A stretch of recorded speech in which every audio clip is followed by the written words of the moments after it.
அருள்பெரும் ஜோதி அருள்பெரும் ஜோதி தனிப்பெரும் கருணை அருள்பெரும் ஜோதி அருள்பெரும் ஜோதி அருள்பெரும் ஜோதி தனிப்பெரும் கருணை அருள்பெரும் ஜோதி. அகிலமெங்கும் வாழ்கின்ற அத்தனை அன்பு உள்ளங்களுக்கும் இந்த அன்பன் துறையின் அன்பு கலந்த வணக்கங்கள், வாழ்த்துக்கள். இன்றைய இந்த நல்ல காலை பொழுதில் இவ்விடத்தில் எல்லோருக்கும் தெரிந்த ஒன்றைத்தான் இங்கே நினைவு கூர்கின்றேன். எல்லோருக்கும் தெரிந்த ஒன்றையே ஏன் திரும்ப திரும்ப நினைத்து பார்க்க வேண்டும் என்று கேட்கக்கூடும். நல்லது. நல்ல விஷயங்களை திரும்ப திரும்ப நாம் சிந்திக்கும் பொழுது ஒரு காலகட்டத்தில் நம்மை சுற்றி இருக்கின்ற இந்த நிந்தை உலகம் நிரந்தரமாக நீங்கிவிடும். அதுதான் தவம். தவம் செய்வதற்காக மனிதன் காவி தரித்து கொண்டு சந்நியாசம் வாங்கிக் கொண்டு காடு மலை வனம் வனாந்தரங்களில் புக வேண்டிய அவசியம் இல்லை. எங்கே இருந்தாலும் நம் சிந்தை ஒழுங்காக இருக்க வேண்டும், அவ்வளவுதான். ஏனெனில் தவம் நமது சிந்தையில்தான் நடக்கிறது, புறத்தில் அல்ல. தவம் முடிவாக கூடுகின்ற இடமும் நமது சிந்தைதான். தவம் வரும் சிந்தைக்கு தான் எதிராரே, தவம் வரும் சிந்தைக்கு தான் எதிராரே. சிவமான சிந்தையில் சீவன் சிதைய, பவமான மும்மலம் பாரிப்பறிய, நவமான அந்தத்தில் நற்சிவபோதம் தவமாம் அவையாகி தானல்லவாமே. ஆகையால் எது தவம்? வாடி தவம் செய்வதே தவம். அன்பர்களே, நன்றாக இங்கே நாம் கவனிக்க வேண்டும். வாட்டி தவம் செய்வதே தவம் என்று நம் திருமூலர் பெருமான் குறிப்பிடவில்லை. வாட்டி தவம் செய்வதே தவம் என்று குறிப்பிடவில்லை. ஆகையால் உடலையோ உயிரையோ வாட்ட வேண்டாம். வாடி தவம் செய்வதே தவம். அதாவது எப்பொழுது திருவடி நிலையை எய்து பெறுவோம், எப்பொழுது இறை ஒளியை நம்முள் காண்போம், எப்பொழுது நம்முடைய மலங்களெல்லாம் அருந்து போகும், நோவையும் சாவையும் எப்பொழுது சாகடிப்போம். அன்பு நண்பர்களே, நம் நோவையும் சாவையும் எப்பொழுது சாகடிப்போம் என்று ஏங்கி தவித்து வாடி வதங்குவதே தவமாகும். இப்படி வாடி வதங்கும் பொழுது நாம் எந்த ஒரு தவறான செயலும் செய்வதற்கு நம்முடைய மனம் ஒத்துழைக்காது. மாறாக சிவத்திலே நிலைத்து புறத்திலே செயலற்று போகும். அவ்வாறு செயலற்று இருக்க சிவானந்தமாகவே அவற்றை நாம் அனுபவிக்கக்கூடும். இந்த உண்மையை நாம் எல்லோரும் நன்கு அறிவோம். அந்த அடிப்படையில் பார்க்கின்ற பொழுது நம் சன்மார்க்கத்திலே எல்லா நற்பண்புகளும் கொட்டி குமிழ்ந்து கிடக்கின்றன. அவைகள் எல்லாவற்றையும் நாம் தொட்டு தழுவ வேண்டும். ஒவ்வொரு சமயமும் அவற்றின் மதிப்பீடுகளும் அகிலம் தழுவிய மனித வளர்ச்சிக்கு இன்றியமையாத ஒன்றாகத்தான் இருக்கின்றன என்ற ஒரு பேருண்மையை நம் பெருமானார் நன்கு அறிந்தவராவார்.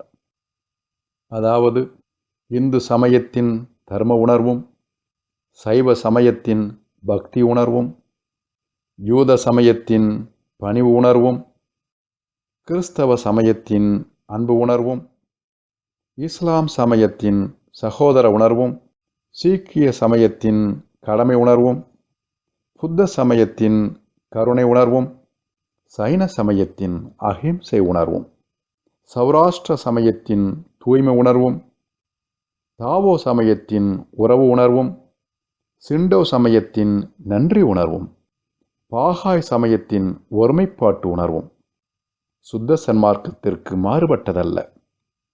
இவைகளெல்லாம் ஆழ்ந்த இறை அனுபவத்தின் தனித்தன்மை வாய்ந்த பற்பல மனித பண்புகளையே சுட்டிக்காட்டுகின்றன.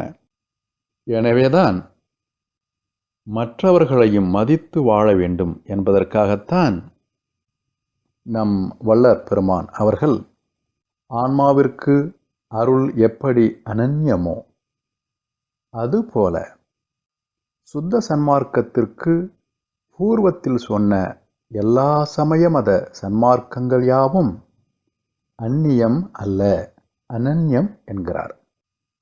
அதாவது இம்மார்க்கத்திற்கு மேற்குறிப்பித்த மார்க்கங்கள் எல்லாம் அல்லாதனவே அன்றி இல்லாதது அல்ல என்கின்ற உண்மையை மிக தெளிவாக நமக்கு வழங்குகின்றார்கள். இந்த பேருண்மையை அன்பர்களே நாம் நன்கு உணர்ந்து கொள்ள வேண்டும். அன்பர்களே, இன்னும் உங்களுக்கு தெரிந்த ஒன்றை நினைவு கூறுகின்ற பொழுது, அன்பு உள்ளங்களே, அருள் அனுபவத்தை பூரணமாக அடைந்த நம் பெருமான் எல்லாமல்ல இறைவனுடைய திருநடனம் அருட்பெரும் ஜோதி இயக்கமாக இருக்கின்ற அந்த உண்மையை காண்கின்றார். அவருடைய அனுபவங்களையெல்லாம் பெருங்கருணையால், ஆன்ம உரிமையால் நம் எல்லோருக்கும் நல் வாழ்வாக ஆக்குவதற்கு வடலூரில் தம்முடைய அருள் வாழ்க்கையை தொடங்குகின்றார். 1867 ஆண்டு மே திங்கள் 23ஆம் நாள் சத்திய தருமசாலையை வடலூரில் தொடங்குகிறார். பசிப்பினி தீர்க்கும் தருமசாலையை தம்முடைய உறைவிடமாக கொண்டார். அந்த தருமசாலையிலே பசிப்பினியால் வாடியவர்களுக்கு தினமும் உணவு வழங்கப்பட்டது. இந்த தர்மசாலையில் நம் பெருமானார் எரித்த அடுப்பு இன்றும் அணைந்து போகாமல் தொடர்ந்து எரிந்து கொண்டே இருக்கின்ற அந்த உண்மையை எல்லோரும் தெரிந்து கொண்ட ஒன்று. கால ஓட்டத்திலே தருமசாலைக்கு மக்கள் அதிகம் வர ஆரம்பித்தனர். நம் பெருமானாருக்கு சீடர்களின் எண்ணிக்கையும் உயர்ந்து கொண்டே போனது. அன்பு நிறைந்த அடியவர்களுடைய திருக்கூட்டத்தில் திளைத்திருக்க விரும்பினாலும் இறை பூரண அனுபவத்தை பெறுவதற்கும் அந்த பெற்ற காரணத்தினாலும் சற்று விலகி தனிமையில் நிலைத்திருப்பதையே பெருமானார் விரும்புகிறார். இதனால் வடலூரிலிருந்து சிறிது தூரத்தில் இருக்கின்ற மேட்டுக்குப்பம் என்ற இடத்தில் 1870ஆம் ஆண்டு முதல் அவர் அங்கே வாழத் தொடங்குகிறார். அந்த இடத்தைத்தான் சித்திவளாகம் என்று அவர் அழைக்கிறார். தம்முடைய அக அனுபவத்தினால் தம்முள் நிறைந்திருந்த அருட்பெரும் ஜோதி ஆண்டவரை புறத்திலும் எல்லோருடைய ஆன்ம அனுபவ முன்னேற்றத்திற்காக ஒளி வழிபாட்டை உருவாக்கி சத்திய ஞான சபையை 1872ஆம் ஆண்டு ஜனவரி திங்கள் 25ஆம் நாள் அவற்றை நிறுவுகிறார்.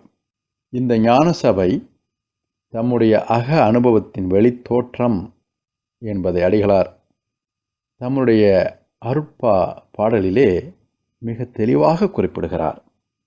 சத்திய ஞான சபையை என்னுள் கண்டனன், சன்மார்க்க சித்தியை நான் பெற்றுக்கொண்டனன். நித்திய ஞான நிறையமுதுண்டனன், நிந்தை உலகியல் சந்தையை விட்டனன். நித்திய ஞான நிறையமுதுண்டனன், நிந்தை உலகியல் சந்தையை விட்டனன்.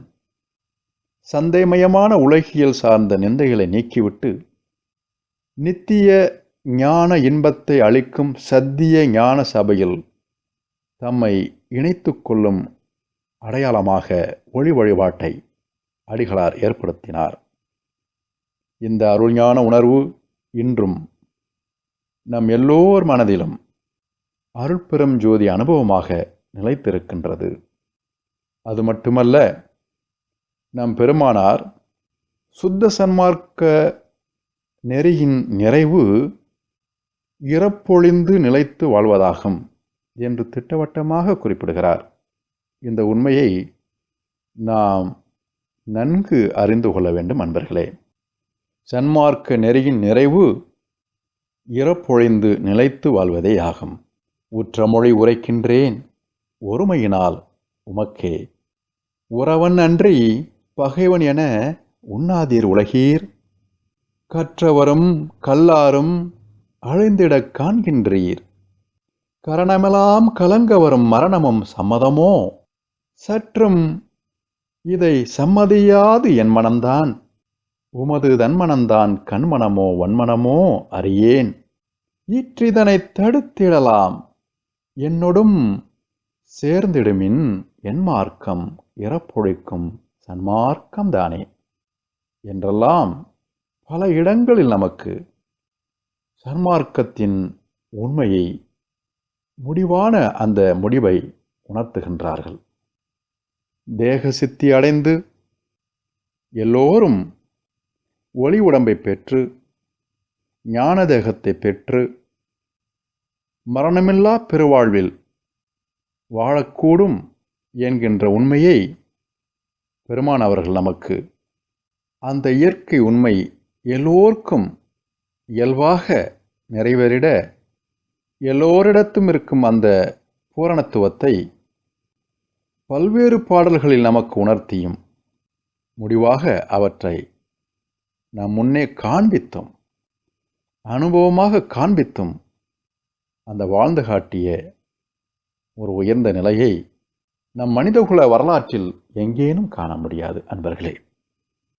நம் பெருமானின் சன்மார்க்க நெறி ஒரு புதிய வாழ்க்கை முறை. இது சமயம் சார்ந்து பிளவுபடுத்தும் சிந்தனைகளை களைந்துவிட்டு சமயம் கடந்த நிலையில் உலக மக்கள் எல்லோரையும் ஒரு புது வாழ்வுக்கு அழைக்கும் அன்பு நெறியாகும். எல்லா உலகிலும் இருக்கும் எல்லா மக்களும் இந்த புது வாழ்வு நெறியை ஏற்றுக்கொண்டு இந்த பொது நெறியில் அருள் வாழ்வில் சிறந்தோங்க வேண்டும் என்பதே நம் பெருமானுடைய பேராவலாகும். நம் பெருமான் அவர்களின் சமுதாய சமய அருள் வாழ்வியல் கண்ணோட்டங்களை காண்கின்ற பொழுது அவரை ஒரு தனித்தன்மை வாய்ந்தவராக, அருட்புரட்சியாளராக, புது உலகு படைக்கும் அருளாற்றல் மிக்கவராக, ஒரு உன்னதமான உயர்ந்த இடத்திலே அவரை வெளிப்படுத்துகிறது. தமிழ் சைவ மரபில் வளர்ந்த நம் பெருமான் ஆழ்ந்த இறைப்பற்று உடையவர். இவர் அருள் வாழ்வியலில் தன்னிகரற்ற ஒரு மாபெரும் வளர்ச்சியை கண்டவர். சமயங்களை கடந்து அருள் வாழ்வியல் நடத்த வேண்டும் என்று நம் பெருமான் உலக மக்களை அன்போடு அழைத்தவர். சிவநெறி மற்றும் பிற மதங்களின் அடிப்படைவாத கொள்கைகள் எல்லாவற்றையும் களைந்துவிட்டு பரிவிரக்கம் மிகுந்த அருள்நெறி கொள்கைகளை ஏற்று வாழ்வதே இந்த உலகிற்கு மிகவும் இன்றியமையாத ஒன்று என்று கண்டு அவற்றை சிறந்த முறையில் எடுத்துரைத்த ஒரு உண்மை இறைமகவு ஆவார் நம் பெருமானார். இவர் சிறந்த கவிஞராக மட்டுமல்ல, உயர்ந்த சித்தராக, நல்ல சமூக மாற்றத்திற்குரிய நற்சிந்தனையாளராக, அருள்நெறி ஆசிரியராக, எல்லா மக்களும் ஒற்றுமையுடன் வாழ வேண்டும் என்பதற்கு ஒரு சிறந்த எடுத்துக்காட்டாக விளங்குகிறார். நம் பெருமானுடைய பரிவிரக்க சிந்தனையும் பிறருடைய துன்பங்களை நீக்கி அவர்களுக்கு புது வாழ்வு அளிக்க வேண்டும் என்ற அர்ப்பண ஆர்வமும் மக்களை மிக வேகமாக கவர்ந்து அவர்களை ஒன்றாக கட்டி வைத்தன. நம் பெருமானுடைய அன்பு நிறைந்த அருட்பாசத்தை அனுபவித்த மக்கள் இவரை வள்ளலார் என்று அழைத்தனர். இன்று வரை நம் தமிழகத்தில் வள்ளலார் என்று அழைக்கப்படும் அந்த சிறப்பு பெயர் நம் அருட்பிரகாச வள்ளல் பெருமான் ஒருவருக்கு மட்டும்தான் உண்டு. அத்தகைய பெருங்கருணை உளம் கொண்ட நம் பெருமானார் கருங்குழியில் வசித்து வருகின்ற காலத்தில் சில நண்பர்களும் பக்தர்களும் அவர்களுக்கு பழக்கப்பட்டனர். சிவனடியார்களுடைய தோழமையில் இருப்பதை நம் பெருமான் அவர்களும் அதிகம் விரும்பினார்கள். என்றாலும் கருங்குழியில் இருக்கின்ற பொழுதும் மேட்டுக்குப்பத்தில் பெருமான் உரைகின்ற பொழுதும் பல நேரங்களில் பெருமான் எங்கு சென்றார், எங்கு உறைந்திருக்கின்றார் என்பதை யாரும் கண்டறிய முடியாது. இறை பூரணத்துவத்தின் அந்த அனுபவம் பெற்றவர்களுக்குத்தான் அது உணர்த்தக்கூடும். இறை அடியவர்களின் திருக்குழுமத்தில் இருப்பது ஒன்றே எனக்கு போதும், வேறு எதுவும் வேண்டேன் என்று தம்முடைய உள்மனத்தின் ஆர்வத்தை நம் பெருமானார் பல இடங்களில் மிக அற்புதமாக வெளிப்படுத்துகிறார். இறக்கவும் ஆசையில்லை, இப்படி நான் இருக்கவும் ஆசையில்லை, இனி நான் பிறக்கவும் ஆசையில்லை, உலகெல்லாம் பெரியவர் பெரியவர் எனவே சிறக்கவும் ஆசையில்லை, விசித்திரங்கள் செய்யவும் ஆசை ஒன்றுமில்லை, துறக்கவும் ஆசையில்லை, துயரடைந்து தூங்கவும் ஆசை ஒன்றுமில்லையே, வேறு என்னதான் ஆசை? நற்சபைக்குரியார் தம்மோடும் கூடி தனித்த பேரன்பு மெய்யறிவும் நற்சபைக்குரிய ஒழுக்கமும் அழையா நல்ல மெய் வாழ்க்கையும் பெற்றே, சிற்சபை நடமும் பொற்சபை நடமும் தினந்தோறும் பாடி நின்றாடி, தெற்சபை உலகத்து உயிர்களுக்கு எல்லாம் இன்பம் செய்வதுதான் என் இச்சையாம் எந்தாய் எந்தாய் என்கின்றார்கள். இறக்கவும் ஆசையில்லை, இப்படி நான் இருக்கவும் ஆசையின்றி இனி நான் பிறக்கவும் ஆசையில்லை, உலகெல்லாம் பெரியவர் பெரியவர் எனவே சிறக்கவும் ஆசையில்லை, விசித்திரங்கள் செய்யவும் ஆசை ஒன்றுமில்லை, துறக்கவும் ஆசையில்லை, துயரடைந்து தூங்கவும் ஆசை ஒன்றுமில்லை, நற்சபைக்குரியார் தம்மோடும் கூடி தனித்த வேரன்பும் மெய்யறிவும் நற்சபைக்குரிய ஒழுக்கமும் அழியா நல்மை வாழ்க்கையும் பெற்றே, சிற்சபை நடமும் பொற்சபை நடமும் தினந்தோறும் பாடி நின்றாடி, தெற்சபை உலகத்து உயிர்களுக்கெல்லாம் இன்பம் செய்வதுதான் என் இச்சையாம் எந்தாய் என்று மிக தெளிவாக தம்முடைய உள்ளத்தை வெளிப்படுத்தும் நம் பெருமானுடைய திருவுளத்தை இங்கே நாம் நன்றாக அறிந்து கொள்ள வேண்டும் மெய்யன்பர்களே. இவ்வாறு எல்லா அருட்பாக்களிலும் உள்ள பெருமானுடைய திருவுளக் குறிப்புகளை நாம் நன்கு அறிகின்ற பொழுது உயிருக்கு உயிராக இருக்கும் இறைவன் நம் உள்ளமாகிய அகக்குடிசையில் வாழ்கின்றான், அடியவருக்கு இன்பம் அளிக்கின்றான், அடியவர்களுடைய ஆற்றலாக இருக்கின்றான்.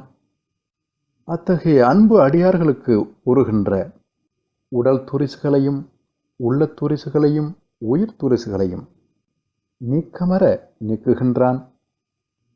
வேதம் அனைத்திற்கும் விளக்கமாக உள்ளான். இயற்கையின் ஓசைகளையும் ஒளிகளையும் கடந்தவனாக இருக்கின்றான். தத்துவங்கள் எல்லாவற்றையும் கடந்த பூரணமாக இருக்கின்றான். நினைப்பும் மறப்புமற்று விருப்பும் வெறுப்புமற்று நிரதிசயமாக இருக்கின்ற, எல்லா ஜீவர்களிடத்தும் அன்பு செலுத்துகின்ற அவனுடைய உண்மை அடியவர்களுக்கு சுத்த பிரணவ ஞானதேகங்களை கொடுக்கின்ற முதற்கருவியாக இருக்கின்றான். உண்மை ஞான வடிவாக இருக்கின்றான். அந்த சுத்த சுக வடிவாக இருக்கின்றான். சத் சிதானந்த உருவானவன், இறை இன்பம் அளிப்பவன். அந்த எல்லாம் அல்ல எல்லாமுடைய அருள்பெரும் ஜோதி ஆண்டவர் மாசற்ற பெரும் கருணையே உருவானவராக இருக்கின்றார். எனவே எல்லா ஜீவர்களிடத்தும் உண்மையான பக்தர்களாகவும் அந்த ஆண்டவரிடத்து உண்மையான அன்பு செய்தும் அந்த ஒருவரையே நாம் வழிபட வேண்டும் என்று அடிகளார் கூறுகிறார். அந்த உண்மை வழிபாட்டின் மெய்ப்பொருள் எதுவாக இருக்கிறது என்றால், உலகில் உள்ள எல்லா உயிர்களுக்கும் நாம் உறுதுணையாக இருந்து நம்மால் முடிந்த அனைத்து உதவிகளையும் நாம் செய்வதிலேயே இருக்கிறது என்று மிக தெளிவாக நம் பெருமானுடைய திருவுலக் குறிப்புகள் நமக்கு தெரிவிக்கின்றன. அதன் சுருக்கமாகத்தான் அறிவு விளங்கிய ஜீவர்களுக்கெல்லாம் ஜீவகாருண்யமே இறை வழிபாடு என்றும், ஜீவகாருண்யமே மோட்ச வீட்டின் திறவுகோல் என்றும் நமக்கு சுருக்கமாக சுட்டிக்காட்டுகிறார்கள். அந்த அடிப்படையில் அந்த திருவுலத்தின் உண்மை குறிப்பறிந்து மக்கள் சேவையே மகேசன் சேவை என்பதையும் அறிந்து, இந்த மக்கள் சேவை என்கின்ற இடத்தில் மற்றவர்கள் சொல்லுவது போல் உலக மக்கள் மட்டுமல்ல, எல்லா உயிர்களுமே இறைவனுக்கு மக்கள்கள்தான் என்கின்ற உண்மையை அறிந்து, எல்லா ஜீவர்களுக்கும் நாம் தொண்டு செய்வதையே நமது உண்மை வழிபாடு என்கின்ற உண்மையை அறிந்து, அந்த தொண்டில் சிறந்து திளைத்து நிலைத்து ஓங்குவோமாக.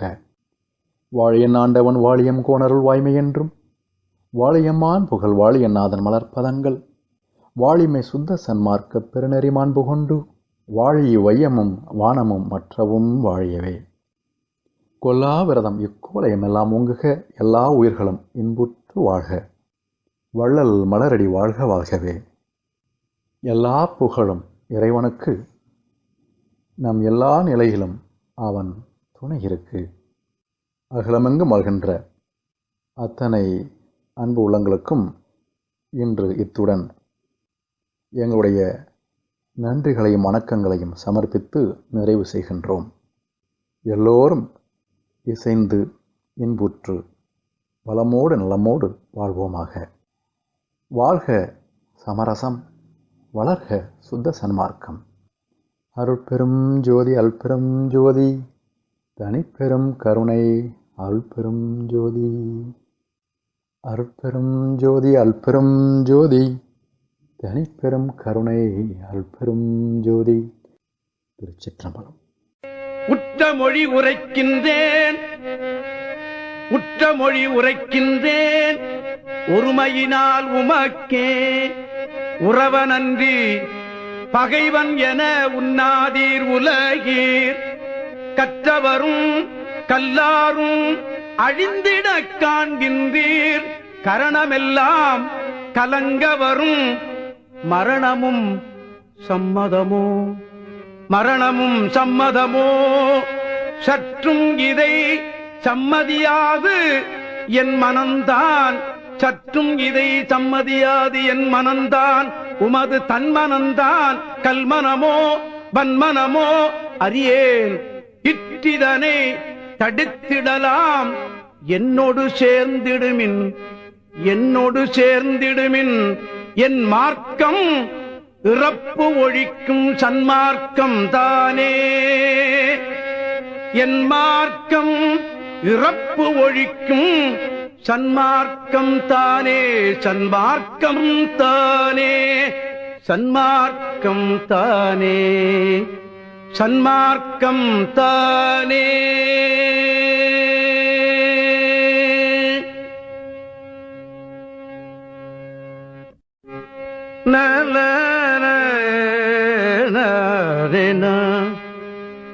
நிந்தையிலார் நெஞ்சகத்தே நிறைந்த பெருந்தகையை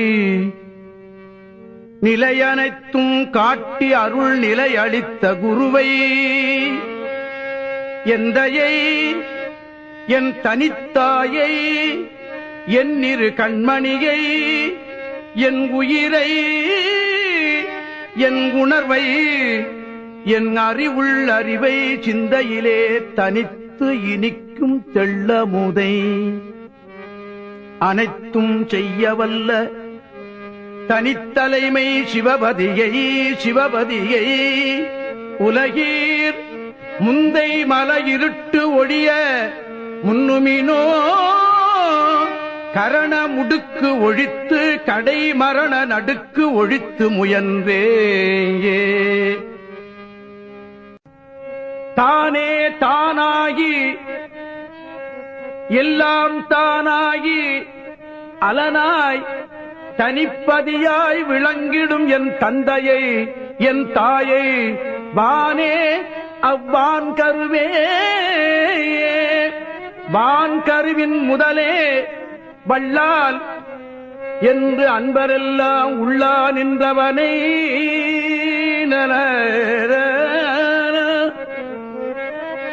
தேனே செம்பாகே என்று என்று இனித்திடும் தெள்ளமுதை சிற்றவையில் பெருவாழ்வை சிந்தை செய்மின் உலகீர் உனேயும் உடலடியாது ஊழி தோறும் ஓங்கும் உத்தம சித்தியை பெறுவீர் சத்தியம் சொன்னேனேயே.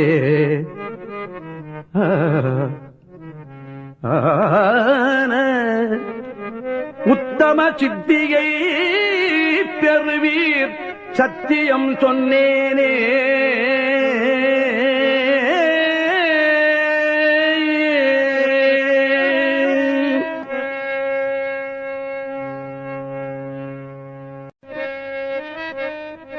பொருட்டல்ல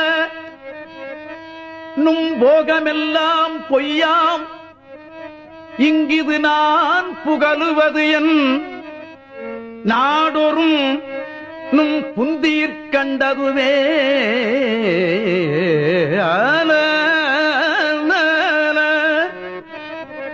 மருட்டுலகீர் இருட்டுலகில் மடிவது அழகல்லவே மடிவது அழகல்லவே.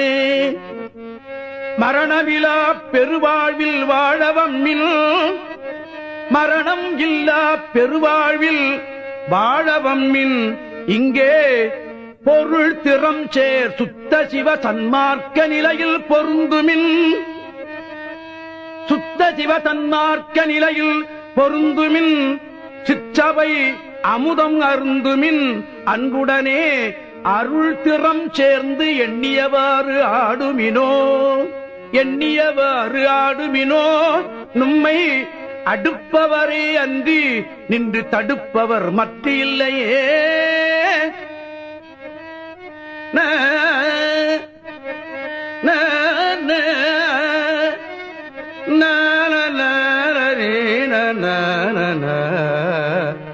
ததன